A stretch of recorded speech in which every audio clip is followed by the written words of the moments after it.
କେବେ ଭାବିଛନ୍ତି କି ଏହି ବିଶାଳ ସୃଷ୍ଟି କେମିତି ସୃଷ୍ଟି ହେଲା? କିଏ ସୃଷ୍ଟି କଲେ ଏହି ବ୍ରହ୍ମାଣ୍ଡ, ଏହି ଦେବତା, ଗ୍ରହ ଓ ନକ୍ଷତ୍ର ଏବଂ ସ୍ୱୟଂ ବ୍ରହ୍ମାଙ୍କୁ? ଆମେ ଯେଉଁ ଭଗବାନଙ୍କୁ ଜାଣିଛୁ, ସେହି ଭଗବାନଙ୍କୁ ପ୍ରଥମେ କିଏ ଦେଖିଥିଲେ? କିପରି ହେଲା ତାଙ୍କର ସେହି ଦିବ୍ୟ ପ୍ରକାଶ? ଆଉ ସବୁଠାରୁ ବଡ଼ ପ୍ରଶ୍ନ ହେଉଛି, ଆଜି ଆମେ ଯେଉଁ ଭଗବତ କଥା ଶୁଣୁଛୁ, ଆଉ ସେହି ଦିବ୍ୟ ଜ୍ଞାନ କିପରି ଭଗବାନଙ୍କ ଠାରୁ ମନୁଷ୍ୟଙ୍କ ପାଖରେ ପହଞ୍ଚିଲା? କିଏ ପ୍ରଥମେ ଶୁଣିଥିଲେ ଏହି ରହସ୍ୟ? କିପରି ଏହି ଜ୍ଞାନ ଋଷିମୁନିଙ୍କ ମାଧ୍ୟମରେ ପୃଥିବୀରେ ପ୍ରଚାରିତ ହେଲା? ଏହି ସମସ୍ତ ଅଦ୍ଭୁତ ରହସ୍ୟର ଉତ୍ତର ଆଜି ଆମେ ଜାଣିବା ଏହି ଭିଡ଼ିଓରେ। ତେଣୁ ଭିଡ଼ିଓକୁ ଶେଷ ପର୍ଯ୍ୟନ୍ତ ଦେଖନ୍ତୁ ଆଉ ଭଗବତ ସୃଷ୍ଟିର ରହସ୍ୟ ଆପଣ ଜାଣନ୍ତୁ। ସମୟ ନଷ୍ଟ ନକରି ଚାଲନ୍ତୁ ଆରମ୍ଭ କରିବା ସୃଷ୍ଟିର ସେହି ଆଦି ରହସ୍ୟ। ହରିଦ୍ୱାରର ପବିତ୍ର ଗଙ୍ଗା ତଟରେ ମହାମୁନି ମୈତ୍ରେୟ ଧ୍ୟାନରେ ବସିଥିଲେ। ଭଗବାନ ଶ୍ରୀକୃଷ୍ଣଙ୍କର ପରମ ଭକ୍ତ ବିଦୁର ସେଠାରେ ପହଞ୍ଚିଥିଲେ। ଆଉ ବିଦୁର ହାତ ଯୋଡ଼ି ପ୍ରଣାମ କଲେ। ପୁଣି ବିଦୁର କହିଲେ, ହେ ମହାମୁନି, ଏହି ସୃଷ୍ଟି କିପରି ହେଲା? କିଏ ସୃଷ୍ଟି କଲେ ବ୍ରହ୍ମାଙ୍କୁ? ଏବଂ ଶ୍ରୀମଦ୍ ଭାଗବତ ଜ୍ଞାନ ମନୁଷ୍ୟମାନଙ୍କ ପର୍ଯ୍ୟନ୍ତ ପହଞ୍ଚିଲା କିପରି? ଏମିତି ପ୍ରଶ୍ନ କହିସାରି ବିଦୁର ଟିକେ ଶାନ୍ତ ହୋଇଗଲେ। ଅନ୍ୟ ପକ୍ଷରେ ମୈତ୍ରେୟ ମୁନି ମୃଦୁ ମୃଦୁ ହସୁଥିଲେ। ଆଉ ସେ କହିଲେ, ହେ ବିଦୁର, ଏହି ଜ୍ଞାନ ସାଧାରଣ ନୁହେଁ। ସ୍ୱୟଂ ଅନନ୍ତ ସଂକର୍ଷଣ ଭଗବାନ ଏହି ଭାଗବତ ତତ୍ତ୍ୱ ସନକ, ସନନ୍ଦନ, ସନାତନ ଓ ସନତ କୁମାରକୁ କହିଥିଲେ। ଆଉ ସେହି ସନକାଦି ମୁନିମାନେ ସେହି ଜ୍ଞାନ ଦେଲେ ସାଂଖ୍ୟାୟନ ଋଷିଙ୍କୁ। ସାଂଖ୍ୟାୟନ ଋଷିଙ୍କର ଶିଷ୍ୟ ପରାଶର ଓ ବୃହସ୍ପତିଙ୍କୁ ସେ ଜ୍ଞାନ ଲାଭ ହୋଇଥିଲା। ପରେ ପରାଶରଙ୍କର ଶିଷ୍ୟ ପୁଲସ୍ତ୍ୟ ମୁନିଙ୍କୁ ପରାଶର ସେହି ଭଗବତ ତତ୍ତ୍ୱ ବୁଝାଇଥିଲେ। ପୁଣି ପୁଲସ୍ତ୍ୟ ଋଷି ସେ ଜ୍ଞାନ ଦେଲେ ମୋତେ, ଏବଂ ଆଜି ମୁଁ ସେହି ପବିତ୍ର ରହସ୍ୟ ତୁମକୁ କହିବି। ସୃଷ୍ଟି ପୂର୍ବରୁ ନା ସୂର୍ଯ୍ୟ ଥିଲା, ନା ଚନ୍ଦ୍ର, ନା ପୃଥିବୀ, ନା ଦେବତା। ଚାରିଦିଗରେ କେବଳ ଅସୀମ ଅନ୍ଧକାର ଥିଲା। ସମୟ ମଧ୍ୟ ସେତେବେଳେ ନଥିଲା। କେବଳ ଦିବ୍ୟମାନ ଥିଲେ ସ୍ୱୟଂ ପରମାତ୍ମା। ତାଙ୍କ ଇଚ୍ଛାରୁ ପ୍ରକାଶିତ ହେଲେ ମହତ୍ତତ୍ଵ। ମହତ୍ତତ୍ଵ ଅହଙ୍କାରରୁ ଶବ୍ଦ, ସ୍ପର୍ଶ, ରୂପ, ରସ, ଗନ୍ଧ ଏଭଳି ତତ୍ତ୍ୱ ଉତ୍ପନ୍ନ ହୋଇଥିଲେ। ତାଙ୍କଠାରୁ ଜନ୍ମ ନେଇଥିଲେ ଆକାଶ, ବାୟୁ, ଅଗ୍ନି, ଜଳ ଏବଂ ପୃଥିବୀ। କିନ୍ତୁ ସମସ୍ତ ତତ୍ତ୍ୱ ନିର୍ଜୀବ ଥିଲେ, କାରଣ ସେଥିରେ ଭଗବାନଙ୍କ ଚେତନା ପ୍ରବେଶ କରିନଥିଲା। ହଠାତ୍ ଅସୀମ କାରଣ ପାଇଁ ସାଗର ପ୍ରକାଶିତ ହୋଇଥିଲା।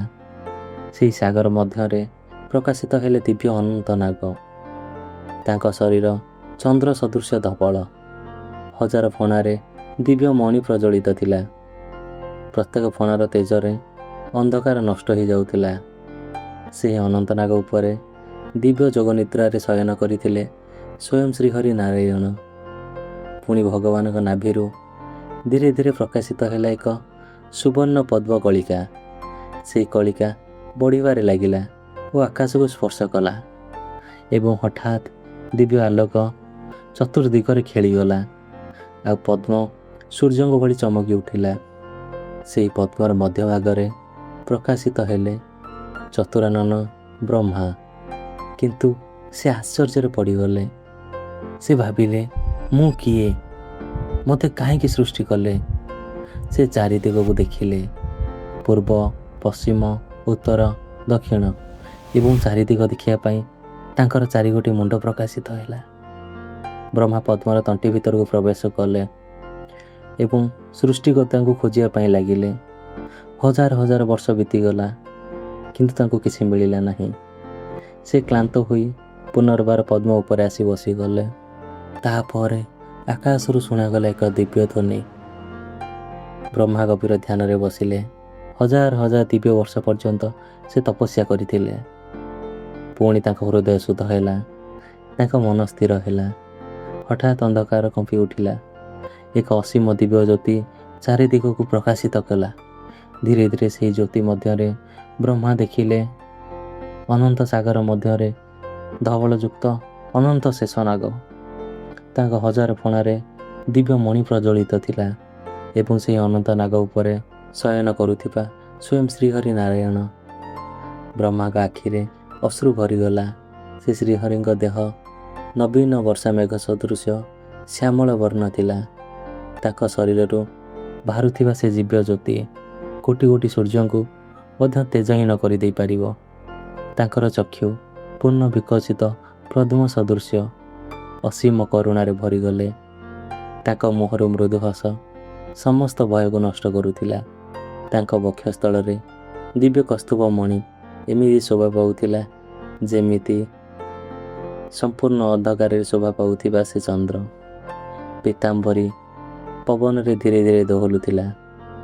ମୁକୁଟର ତେଜରେ ଦିଗନ୍ତର ଆଲୋକିତ ହେଉଥିଲା। ଚତୁର୍ଭୁଜରେ ଶଙ୍ଖ, ଚକ୍ର, ଗଦା ଓ ପଦ୍ମ, ପୁଣି ସୁଦର୍ଶନ ଚକ୍ର ତେଜରେ କାଳ ମଧ୍ୟ କମ୍ପି ଉଠୁଥିଲା। ସେ ଅଦ୍ଭୁତ ରୂପ ଦେଖି ବ୍ରହ୍ମାଙ୍କ ଶରୀର କମ୍ପି ଉଠିଥିଲା। ଆଉ ସେ କହିଥିଲେ, ହେ ପ୍ରଭୁ, ଆପଣ ହିଁ ଏ ସମସ୍ତ ସୃଷ୍ଟିର କାରଣ। ଆପଣଙ୍କୁ ମୋର କୋଟି କୋଟି ପ୍ରଣାମ। ବ୍ରହ୍ମା ଭକ୍ତି ଭାବରେ ଶ୍ରୀହରି ପାଦ ପଦ୍ମରେ ନମନ କରିଥିଲେ। ସେ ସେହିଠାରୁ ଆରମ୍ଭ କରିଥିଲେ ସୃଷ୍ଟିର ମହାନ ଲୀଳା। ପୁଣି ଅପରପକ୍ଷରେ ମୈତ୍ରେୟ ମୁନି କହିଲେ, ହେ ବିଦୁର, ଯେଉଁ ଭକ୍ତ ଭଗବାନଙ୍କର ଏହି ଦିବ୍ୟ ସୃଷ୍ଟି ଲୀଳା ଶ୍ରବଣ କରେ ତାଙ୍କ ହୃଦୟରୁ ଅନ୍ଧକାର ନଷ୍ଟ ହୋଇଯାଏ। ତୁମେ ନିଷ୍ପାପ ହୋଇଗଲ ବିଦୁର। ଏହା କହି ମୈତ୍ରେୟ ମୁନି ଚୁପ୍ ହୋଇଗଲେ। ତ ଏଇ ଥିଲା ଆଜିର ଭିଡ଼ିଓ। ଯଦି ଆଜିର ଭିଡ଼ିଓ ଆପଣଙ୍କୁ ପସନ୍ଦ ଆସିଲା ତାହେଲେ ଗୋଟେ ଲାଇକ୍ ନିହାତି କରନ୍ତୁ। ମୋ ଚ୍ୟାନେଲକୁ ସବସ୍କ୍ରାଇବ୍ ନିହାତି କରନ୍ତୁ। ଦେଖା ହେବ ପୁଣି ପରବର୍ତ୍ତୀ ଭିଡ଼ିଓରେ। ଜୟ ଶ୍ରୀକୃଷ୍ଣ।